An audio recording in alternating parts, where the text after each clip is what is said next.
Hello, નમસ્તે વિદ્યાર્થી મિત્રો. ધોરણ 12 સાયન્સ ગણિત ચેપ્ટર નંબર 3 મેટ્રિક્સ. તો લાસ્ટ ટાઈમ આપણે શ્રેણિકોનો ગુણાકાર છેલ્લે આ ટોપિક જોવાની હતી. શ્રેણિકોનો ગુણાકાર, બરોબર. એની પહેલાં આપણે એક્ઝામ્પલ બધા પૂરા કર્યા, ઉદાહરણ 11 સુધી, બરાબર. પછી નવો ટોપિક ચાલુ થાય છે શ્રેણિકોનો ગુણાકાર. બે શ્રેણિકોનો સરવાળો એ પ્લસ બી, બે શ્રેણિકોની બાદબાકી એ માઇનસ બી, કોઈ શ્રેણિકનો અદિશ સાથે ગુણાકાર, એનો મતલબ કે ઇન્ટુ એ, બરાબર. આ ત્રણ વસ્તુની વાત કરી હતી. સરવાળો ક્યારે વ્યાખ્યાયિત થાય? જ્યારે એ અને બી બંને શ્રેણિકની કક્ષાઓ સમાન હોય. એ માઇનસ બી ક્યારે વ્યાખ્યાયિત થાય? તો કે શ્રેણિક એ અને બી બંને શ્રેણિકની કક્ષાઓ સમાન હોય. કે એ એટલે શું? તો કે એના દરેક ઘટકોને કે વડે ગુણી દેવાના. તો હવે બે શ્રેણિકોનો ગુણાકાર એ ઇન્ટુ બી, આ ક્યારે વ્યાખ્યાયિત થાય એ જોવાનું છે. તો એ બી ક્યારે વ્યાખ્યાયિત થાય? શોર્ટમાં માનો એ અને બીનો ગુણાકાર તમને એ બી પૂછ્યો હોય તો આ વ્યાખ્યાયિત ક્યારે થાય?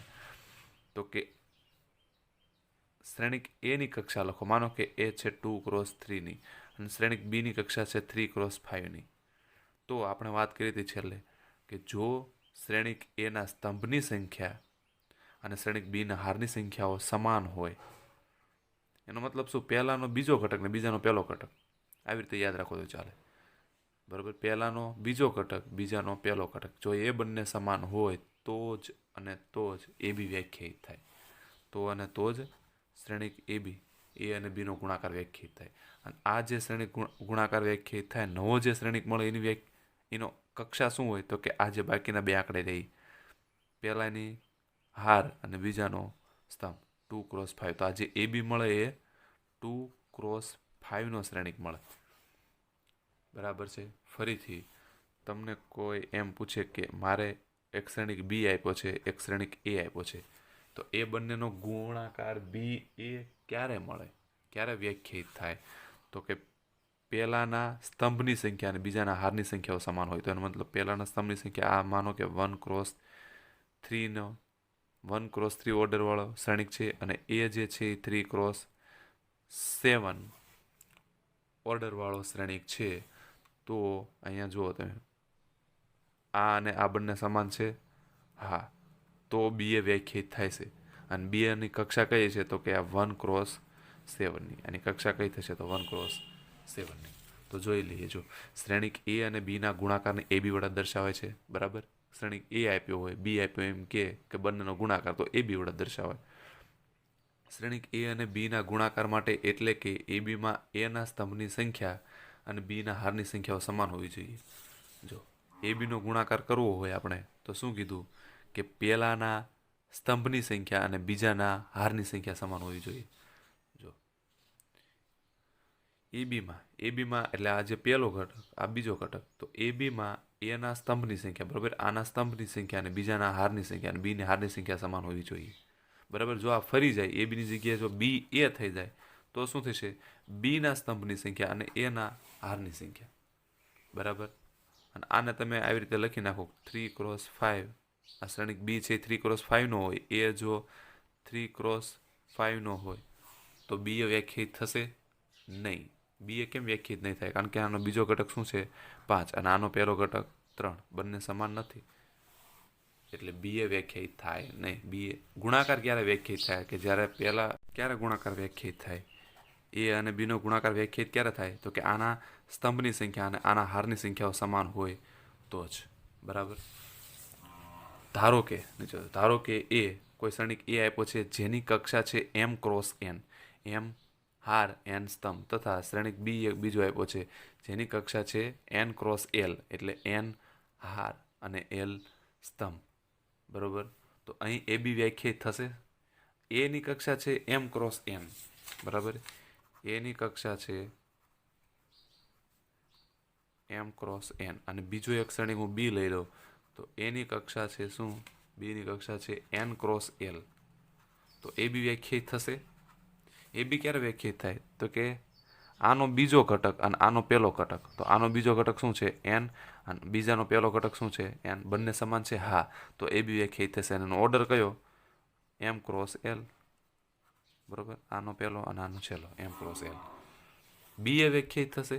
બી એ ક્યારે વ્યાખ્યાયિત થાય તો કે આનો બીજો ઘટક, તો બી નો બીજો ઘટક શું છે એલ, અને એ નો પહેલો ઘટક, તો એનો પહેલો ઘટક એમ. હવે એલ અને એમ બંને સમાન છે ને એટલે આ વ્યાખ્યાયિત થશે નહીં. બરાબર, તો અહીંયા એ જ લખ્યું છે, એ બી આપ્યું છે, બરોબર, એ બંનેનો ઓર્ડર આપ્યો છે, તો એ બી વ્યાખ્યાયિત થશે. કેમ? કારણ કે આનો બીજો ઘટક ને આનો પહેલો ઘટક, આનો બીજો ઘટક એન, આનો પહેલો ઘટક એન, બંને જો લખ્યું છે સમાન છે એટલે એ બી વ્યાખ્યાયિત થશે. પરંતુ બી એ નહીં થાય. કેમ? કારણ કે બી એમાં શું થશે, બી નો બીજો ઘટક શું છે એલ, અને એ નો પહેલો ઘટક એમ. હવે એલ અને એમ બંને સમાન નથી એટલે બી એ વ્યાખ્યાયિત થશે નહીં. બરાબર, જો એ એમ ક્રોસ એન તથા બી એન ક્રોસ એલ હોય તો એ અને બી ના ગુણાકારથી મળતા શ્રેણિકની કક્ષા એમ ક્રોસ એલ થશે. બરાબર, એ બી વ્યાખ્યાયિત થાય ક્યારે થાય તો કે આનો બીજો ઘટક અને આનો પહેલો ઘટક સમાન હોય તો હા વ્યાખ્યાયિત થઈ ગયું. તો હવે જે શ્રેણિક મળે એની કક્ષા કઈ, તો એ બંને સિવાયની કઈ, એમ ક્રોસ એલ, આનો પહેલો આનો છેલ્લો, એટલે શું થશે એમ ક્રોસ એલ. બરોબર, નીચે પણ એ જ લખ્યું છે ગુણાકાર માટે. હવે જોઈએ કઈ રીતે ગુણાકાર થાય છે. એ અને બી નો ગુણાકાર એ ની હાર તથા બી ના સ્તંભના અનુરૂપ ઘટકો કરીને સરવાળો મળે છે. એ અને બી નો ગુણાકાર કઈ રીતે મળે? શ્રેણિક એ અને બી તમને આપ્યો હોય એ બંનેનો ગુણાકાર કઈ રીતે મળે તો કે એ ની હાર એટલે પેલો જે શ્રેણિક, જો અહીંયા શ્રેણિકનું ખાસ મહત્વ છે. એ બી કીધું હોય એટલે પહેલા એમ કીધું હોય કે એ બી મેળવો એટલે પહેલા એ જ લખવાનું પછી જ બી. બરાબર, આપણે એમ લખીએ 3 ગુણ્યા 5 15 થાય, અને 5 ગુણ્યા 3 પણ શું થાય 15, એટલે ત્યાં ક્રમનું મહત્વ નથી. એટલે 3 ગુણ્યા 5 લખો, 5 ગુણ્યા 3 લખો, પણ એ ગુણ્યા બી અને બી એ આ કોઈ દિવસ સમાન થાય એવું જરૂરી નથી. સમાન થાય પણ ખરા, ન પણ થાય, પણ મોસ્ટ ઓફલી કેસમાં સમાન થશે જ નહીં. બરાબર, એટલે એ બી કીધું હોય તો એ બી જ મેળવવાનું, બી એ નહીં. બરોબર, તો કઈ રીતે મળે છે શ્રેણિક તો કે એ ની હાર, બરોબર, એ અને બી નો ગુણાકાર કે તમને એ બી, તો એ ની હાર અને બી ના સ્તંભના અનુરૂપ ઘટકોનો ગુણાકાર કરીને સરવાળો. જોઈએ, જો ઉદાહરણ તરીકે એક શ્રેણિક આપ્યો છે સી, શું છે 1 - 1 2 0 3 4, અને એક બીજો શ્રેણિક આપ્યો છે ડી 2 - 1 5 7 1 - 4. તો પહેલા તો સીડી વ્યાખ્યાયિત થશે. તો એનો મતલબ સી નો ઓર્ડર લખો. કયો છે સી નો ઓર્ડર? 2 × 3 નો, આ છે 2 × 3 નો. ડી કેવો છે 3 × 2 નો. તો સીડી વ્યાખ્યાયિત થશે હા, કારણ કે પહેલાનો બીજો ઘટક ને બીજાનો પહેલો ઘટક સમાન છે. તો આ જે વ્યાખ્યાયિત થતો જે શ્રેણિક હશે એનો કક્ષા કઈ છે 2 × 2 ની ચોરસ શ્રેણિક મળશે. બરાબર, તો કઈ રીતે થાય તો કઈ રીતે થશે? જો સીડી તમને કીધું હશે, સીડી એટલે પહેલાની હાર અને બીજાનો સ્તંભ લઈ લેવાનો. આવી રીતે જો, આવી રીતે યાદ રાખવાનું. આડું, પછી એનો ગુણાકાર ઊભા સાથે, આડું ઊભું, આડું ઊભું, એટલે અહીંયા આડી હાર અને એનો ગુણાકાર પહેલા આ સ્તંભ સાથે, આ હારનો ગુણાકાર આ સ્તંભ સાથે કરવાનો. બરાબર, અને વચ્ચે સરવાળો મૂકવાનો. એનો મતલબ આનો પહેલો ઘટક અને અહીંયા આનો પહેલો ઘટક શું આવશે 2 એકા 2, પછી પ્લસ સરવાળો, પછી આનો બીજો ઘટક ને આનો બીજો ઘટક એટલે -1 ગુણ્યા -1 એટલે શું આવશે +1, પ્લસ આનો ત્રીજો ઘટક ને આનો ત્રીજો ઘટક 5 દુ 10. બરાબર, આ પહેલો ઘટક મળ્યો છે. આપણે કીધું એમ કે આ 2 × 2 ઓર્ડરનો થશે. હવે બીજું કે આની આ જ હાર પણ પહેલો સ્તંભ લીધો એની જગ્યાએ બીજો સ્તંભ લ્યો તો શું થશે 7 એકા 7, પછી પ્લસ -1 ગુણ્યા +1 એટલે શું આવશે -1, પ્લસ 2 ગુણ્યા -4 એટલે શું આવશે -8. બરોબર, આ પહેલી હારનો પહેલા સ્તંભ સાથે ને પહેલી હારનો બીજા સ્તંભ સાથે થઈ ગયું. હવે એ જ રીતે બીજી હાર લ્યો નીચે, તો બીજી હાર પહેલો સ્તંભ, બીજી હાર બીજો સ્તંભ, એટલે મેં કીધું એમ હાર એનો ગુણાકાર સ્તંભ સાથે, હાર ગુણાકાર સ્તંભ સાથે, હાર ગુણાકાર સ્તંભ સાથે. આ જ રીતે ગુણાકાર ચાલશે. હારનો ગુણાકાર સ્તંભ સાથે, હારનો ગુણાકાર સ્તંભ, હારનો ગુણાકાર સ્તંભ સાથે. બરોબર, અને વચ્ચે બધા સરવાળો કરતો હતો. હવે પહેલી હાર લઈ લીધી, પહેલી હાર પહેલો સ્તંભ અને બીજો સ્તંભ લઈ લીધો. હવે બીજી હાર લો, તો બીજી હારમાં શું થશે 0 નો ગુણાકાર 2 સાથે, વત્તા 3 નો ગુણાકાર -1 સાથે, વત્તા 4 નો ગુણાકાર 5 સાથે. પછી બીજો સ્તંભ લો, 0 નો ગુણાકાર 7 સાથે, વત્તા 3 નો ગુણાકાર 1 સાથે, વત્તા 4 નો ગુણાકાર -4 સાથે. તો જો અહીંયા શું આવશે, પહેલી બીજી હારનો ગુણાકાર પહેલા સ્તંભ સાથે એટલે 0 નો ગુણાકાર 2 સાથે એટલે 0, પ્લસ 3 નો ગુણાકાર -1 સાથે એટલે શું આવશે -3, પ્લસ 4 નો ગુણાકાર 5 સાથે એટલે 5.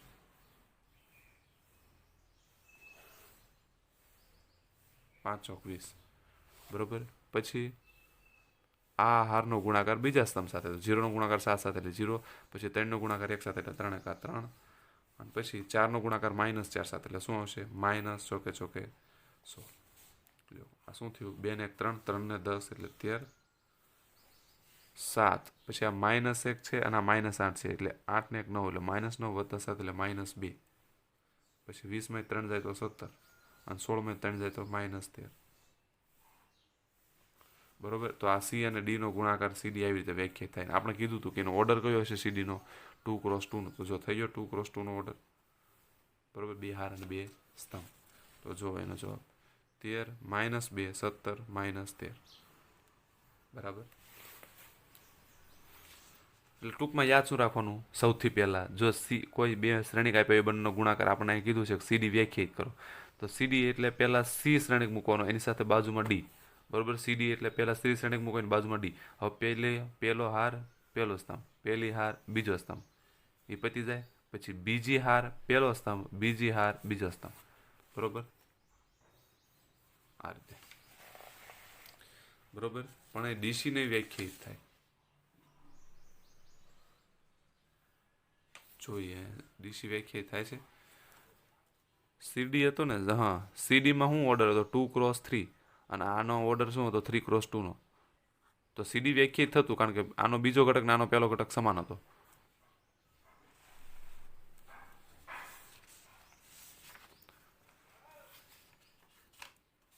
સીડી વ્યાખ્યાયિત થતું હતું કેમ? કારણ કે સી નો ઓર્ડર હતો 2x3 નો અને ડી નો ઓર્ડર હતો 3x2 નો. તો અહીંયા બીજો ઘટક ના પહેલો ઘટક સમાન હતા. હા, એટલે વ્યાખ્યાયિત થતું હતું. હવે હું ફેરવી નાખું, ઉલટું કરી નાખું, ડીસી કરી નાખું. ડીસી તો ડી નો ઓર્ડર શું છે 3x2 નો અને સી નો ઓર્ડર 2x3 નો. બરાબર. તો આ વ્યાખ્યાયિત થશે ડીસી. બીજા પહેલાનો બીજો ઘટક ને બીજાનો પહેલો ઘટક સમાન છે. હા, તો સીડી પણ વ્યાખ્યાયિત થશે અને અહીંયા ડીસી પણ વ્યાખ્યાયિત થશે. બરોબર. અને એની કક્ષા શું હશે 3x3 ની. તો જોઈએ ડીસી કઈ રીતે મળે. તો પહેલા ડી મૂકી દેવાનો. ડીસી એટલે પહેલા શ્રેણિક ડી મૂકી દો, બાજુમાં એની સાથે સી મૂકી દો. તો આ શ્રેણિક ડી મૂકી દીધો, બાજુમાં એની સાથે શ્રેણિક સી મૂકી દીધો. હવે ફરીથી વાત તો એની હારનો ગુણાકાર સ્તંભ સાથે, પછી હારનો ગુણાકાર બીજા સ્તંભ સાથે, હારનો ગુણાકાર ત્રીજા સ્તંભ સાથે, પછી નીચે આ હારનો ગુણાકાર પહેલા સ્તંભ સાથે, આ હારનો ગુણાકાર બીજા સ્તંભ સાથે, આ હારનો ગુણાકાર ત્રીજા સ્તંભ સાથે, અને નીચે આ હારનો ગુણાકાર આ સ્તંભ સાથે, આ હારનો ગુણાકાર આ સ્તંભ સાથે, આ હારનો ગુણાકાર આ સ્તંભ સાથે. તો કરીએ જો આ હારનો ગુણાકાર પહેલા સ્તંભ સાથે એટલે શું આવશે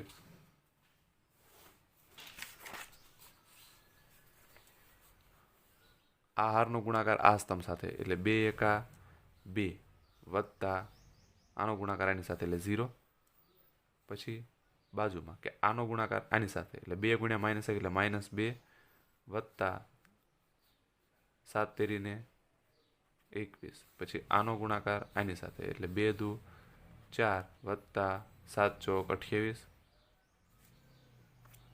પછી બરોબર પહેલી હાર આવી ગઈ. હવે બીજી હાર લો એટલે નીચે લખવાનું. બીજી હારનો પહેલા સાથે, બીજી હારનો બીજા સાથે, બીજા હારનો ત્રીજા સાથે, એટલે આનો ગુણાકાર આની સાથે કરો એટલે -1 નો ગુણાકાર 1 સાથે એટલે -1 આવશે, વત્તા 1 નો ગુણાકાર 0 સાથે એટલે 0 આવશે. પછી -1 નો ગુણાકાર આ હાર બીજો સ્તંભ, -1 નો ગુણાકાર -1 સાથે +1 વત્તા 1 નો ગુણાકાર 3 સાથે 3 એકા 3. પછી આ હારનો ગુણાકાર આ સ્તંભ સાથે એટલે 2 ગુણ્યા -1 એટલે -2 વત્તા 4 એકા 4. પછી આનો ગુણાકાર ત્રીજી હાર લ્યો એટલે એનેથી નીચે આનો ગુણાકાર આની સાથે એટલે શું હશે 5 એકા 5, અને -4 નો ગુણાકાર 0 સાથે એટલે 0.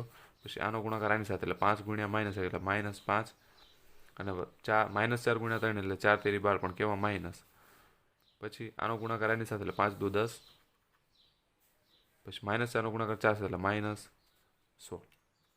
બરોબર. આટલું થશે. ટૂંકમાં મેં કીધું એમ કઈ રીતે હારનો ગુણાકાર સ્તંભ સાથે, હારનો ગુણાકાર સ્તંભ સાથે, હારનો ગુણાકાર સ્તંભ સાથે, આ રીતે. બરોબર. તો 2 વત્તા 0 એટલે 2, 21 માં 2 જાય તો 19, 28 ને 4 32, -1 વત્તા 0 એટલે -1, 3 ને 1 4, 4 માં 2 જાય 2, 5 વત્તા 0 એટલે 5, 12 ને 5 17, 10 માંથી 16 એટલે -6.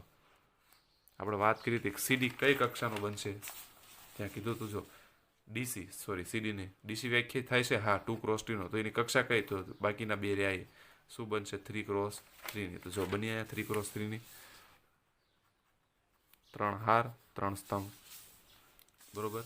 જોઈ લો 2 19 32 -1 4 2 અને 5 -17 -6. આ શું મળ્યું આપણને? ડીસી. આ ડીસી મળ્યું. અને આગળ શું હતું? આ સીડી. તો જો સીડીની કિંમત, સીડી કેવો હતો? 2x2 નો હતો. અને ડીસી કેવો મળ્યો? 3x3 નો. તેનો મતલબ સીડી અને ડીસી બંને સેમ નથી. ખબર પડી? આપણે ગુણાકારમાં આપણને ખબર હતી કે 3 × 5 પણ 15 થાય, 5 × 3 એ 15 જ થાય. 3 અને 5 અને 5 અને 3 નો ગુણાકાર બંને સેમ હોય. પણ શ્રેણિકમાં એ વાત ખોટી. અહીંયા તો આપણે જોયું કે સીડીનો ગુણાકાર અને ડીસીનો ગુણાકાર સેમ નથી આવતો. ખબર પડી? એટલે સીડી બરાબર ડીસી થાય જરૂરી નથી. બરોબર? આ બંને સીડી અને ડીસી સમાન ક્યારે કહેવાય? તો કે બંનેની કક્ષાઓ સમાન હોય અને અનુરૂપ ઘટકો પણ સમાન હોય. તો અહીંયા કક્ષા જ સમાન નથી. ડીસી છે 3x3 નો અને સીડી શું છે? 2x2 નો. એટલે અહીંયા તો કક્ષા જ સમાન નથી. પછી ઘટકોની વાત જ ક્યાં આવે છે? બરાબર? એની પછી જોઈએ, જો અહીંયા લખ્યું છે કે સીડી અને ડીસી બંને સેમ નથી. એનો મતલબ શું? કે શ્રેણિકોનો ગુણાકાર ક્રમના નિયમનું પાલન કરતો નથી. ક્રમના નિયમનું પાલન કોને કર્યું કહેવાય? કે એ અને બી નો ગુણાકાર જે આવે એ જ ગુણાકાર બી અને એ નો આવે. તો આને કહેવાય ક્રમના નિયમનું પાલન. એટલે ક્રમ કોઈ મહત્વનો નથી. પહેલા એ લખો, પહેલા બી લખો. ક્રમમાં કોઈ ફેરફાર કરો તો એ કોઈ જવાબમાં ફેરફાર કરતું નથી. એટલે ક્રમનું કોઈ મહત્વ નથી. બરોબર? એટલે ક્રમના નિયમનું પાલન કરે પણ કોણ? વાસ્તવિક સંખ્યાઓ. 3 × 5 કયો કે 5 × 3 કયો બંને સેમ આવતું. પણ શ્રેણિકમાં એ વાત ખોટી છે. સી અને ડી નો ગુણાકાર અને ડી અને સી નો ગુણાકાર સેમ આવે પણ ખરા અને ન પણ આવે. એટલે આ ક્રમના નિયમનું પાલન કરતો નથી. એનો મતલબ શું? કે શ્રેણિકોનો ગુણાકાર ક્રમના નિયમનું પાલન કરતો નથી. બરોબર? શ્રેણિકોનો ગુણાકાર ક્રમના નિયમનું પાલન કરતો નથી. ઉદાહરણ જોઈએ 12. જો બે શ્રેણિક આપ્યા છે. એ છે 6 9 2 3 અને બી છે 2 6 0 7 9 8. તો એ બી શોધો. હવે આપણે મેળવવું છે શું? એ બી. તો એ ની કક્ષા શું છે? 2x2 ની. બી ની કક્ષા શું છે? 2 હાર 3 સ્તંભ એટલે 2x3 ની. તો વ્યાખ્યાયિત થશે. સૌથી પહેલા એ જોવું પડે વ્યાખ્યાયિત થશે. તો કે પહેલાનો બીજો ઘટક ને બીજાનો પહેલો ઘટક સેમ છે. હા, તો વ્યાખ્યાયિત થશે એ બી. બરાબર? કઈ રીતે? હારનો ગુણાકાર સ્તંભ સાથે, હારનો ગુણાકાર સ્તંભ સાથે. બરાબર? એ બી વ્યાખ્યાયિત થશે. કઈ રીતે? જો તો સૌથી પહેલા એનો એ બી કીધું છે એટલે પહેલા સૌથી પહેલા શ્રેણિક એ અને એની સાથે બાજુમાં બી. હવે વ્યાખ્યાયિત થશે એટલે આનો ગુણાકાર આની સાથે, પહેલી હારનો ગુણાકાર પહેલા સ્તંભ સાથે, પછી બાજુમાં પહેલી હારનો ગુણાકાર બીજા સ્તંભ સાથે, પછી બાજુમાં પહેલી હારનો ગુણાકાર ત્રીજા સ્તંભ સાથે. પછી નીચે પહેલી હારનું કામ પતે એટલે બીજી હાર આવે તો નીચે આ હારનો ગુણાકાર આ સ્તંભ સાથે, આ હારનો ગુણાકાર આ સ્તંભ સાથે, આ હારનો ગુણાકાર આ સ્તંભ સાથે. એટલે આ હારનો ગુણાકાર આની સાથે પ્લસ એટલે 2 દુ 4 વત્તા 7 તેરી 21. પછી આ હારનો ગુણાકાર બીજા સ્તંભ સાથે એટલે અહીંયા આવશે અને આ હારનો ગુણાકાર ત્રીજા સ્તંભ સાથે એટલે અહીંયા આવશે. બરાબર? હવે આપણે કીધું કે એ બી વ્યાખ્યાયિત થશે તો એનો ઓર્ડર કયો થશે? એની સિવાયના બે ઘટકો રહ્યા 2x3 નો. તો જો એ બી નો ગુણાકાર તમે કરો એ 2x3 નો આવશે. એટલે જો છે 2 હાર અને 3 સ્તંભ એટલે 2x3. અહીં બી એ વ્યાખ્યાયિત થશે. ચલો, એ બી વ્યાખ્યાયિત હતું તો બી એ થશે. તો બી એ એટલે બી ની કક્ષા શું છે? 2x3 ની. અને એ ની કક્ષા શું છે? 2x2 ની. તો પહેલાનો બીજો ઘટક ને બીજાનો પહેલો ઘટક આ સમાન છે? 3 અને 2 ના નથી. તો બી એ વ્યાખ્યાયિત નહીં થાય. એટલે શ્રેણિક બી એ ન મળે. અહીં બી એ વ્યાખ્યાયિત થશે કે નહીં? બરાબર? તો ના થાય. કારણ કે કક્ષા બી ના સ્તંભની સંખ્યા અને એ ના હારની સંખ્યા સમાન થતી નથી. જો એ અને બી સમાન કક્ષાવાળા ચોરસ શ્રેણિક હોય તો એ બી તથા બી એ બંને વ્યાખ્યાયિત થશે. આ શું કહે છે? જો કે એ બી અને બી એ બંને વ્યાખ્યાયિત ક્યારે થાય? એ બી અને બી એ બંને આ બંને વ્યાખ્યાયિત ક્યારે થાય? ક્યારે? એ અને બી ની કક્ષાઓ કેવી હોય? તો કે એ બી વ્યાખ્યાયિત થાય ને એનું ઉલટું બી એ પણ વ્યાખ્યાયિત થાય. અહીંયા આપણે જોયું કે એ બી વ્યાખ્યાયિત થાય છે પણ બી એ થતો નથી. તો યાદ રાખજો કે જ્યારે એ અને બી બંને સમાન કક્ષાવાળા ચોરસ શ્રેણિક હોય, આ બંને વ્યાખ્યાયિત ક્યારે થાય? તો કે એ અને બી બંને સમાન કક્ષાવાળા ચોરસ શ્રેણિક હોય તો અને તો જ એ બી અને બી એ બંને તો જ એ બી અને બી એ બંને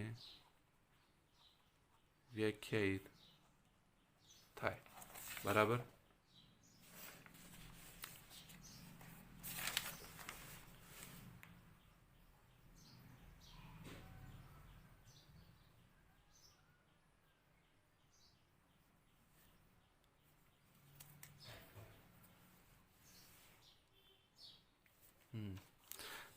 જો આપણે એમ કીધું કે એ બી અને બી એ બંને વ્યાખ્યાયિત ક્યારે થાય, તો કે એ બી અને એનું ઉલટું બી એ કરો તો એ બી અને બી એ બંને વ્યાખ્યાયિત ક્યારે થાય, તો કે એ અને બી બંને કેવા હોવા જોઈએ, એ અને બી સમાન કક્ષાવાળા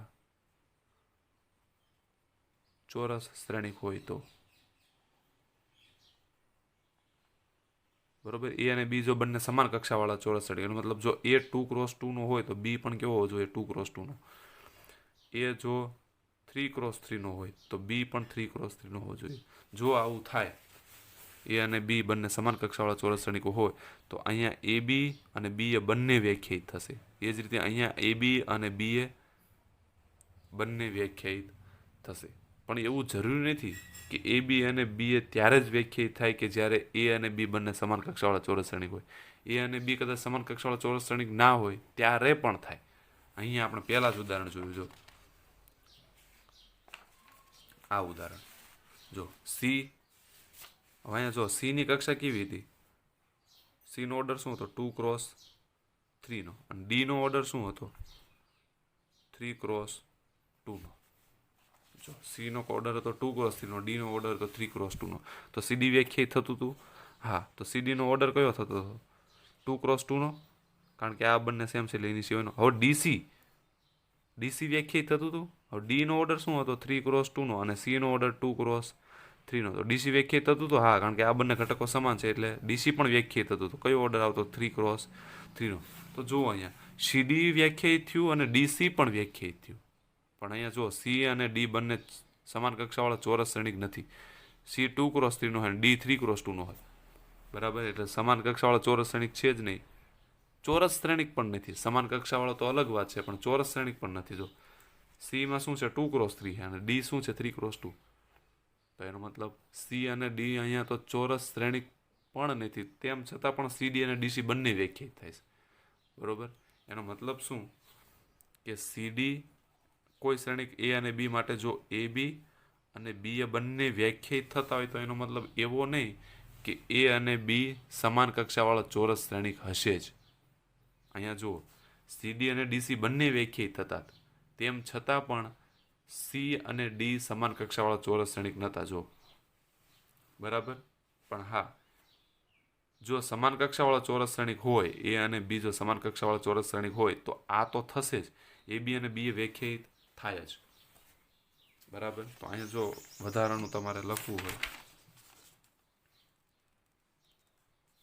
એક આપણે નોટ કરીને લખીએ.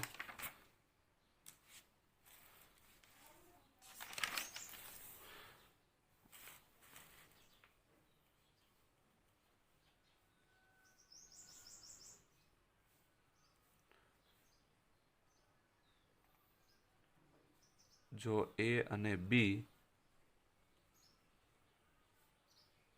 સમાન કક્ષાવાળા ચોરસ શ્રેણિક હોય તો એ બી અને બી એ બંને વ્યાખ્યાયિત થાય. પરંતુ આનો ઉલટો પાઠ લઈએ. જો પહેલું અને બીજો ભાગ જો એવો લઈએ કે જો એ બી અને બી એ બંને વ્યાખ્યાયિત થાય, જો એ બી અને બી એ બંને વ્યાખ્યાયિત થાય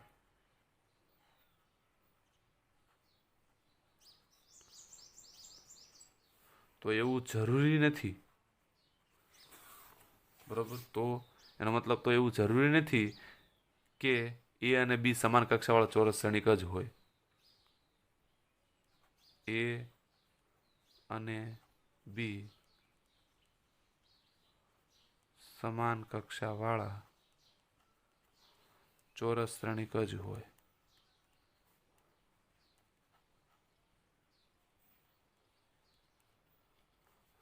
ખબર પડી? આ નોટ છે અહીંથી.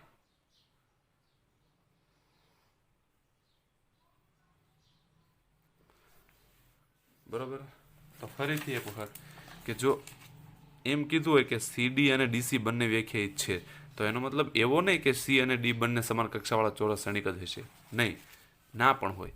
પણ જો એમ કહી દીધું હોય કે સી અને ડી બંને સમાન કક્ષાવાળા ચોરસ શ્રેણિક છે, તો સીડી અને ડીસી વ્યાખ્યાયિત થાય જ.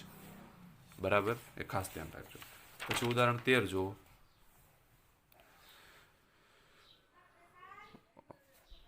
તો મિત્રો અહીંયા આપણે એટલા સુધી રાખીએ. ઉદાહરણ 13 થી નેક્સ્ટ લેક્ચરમાં જોઈશું.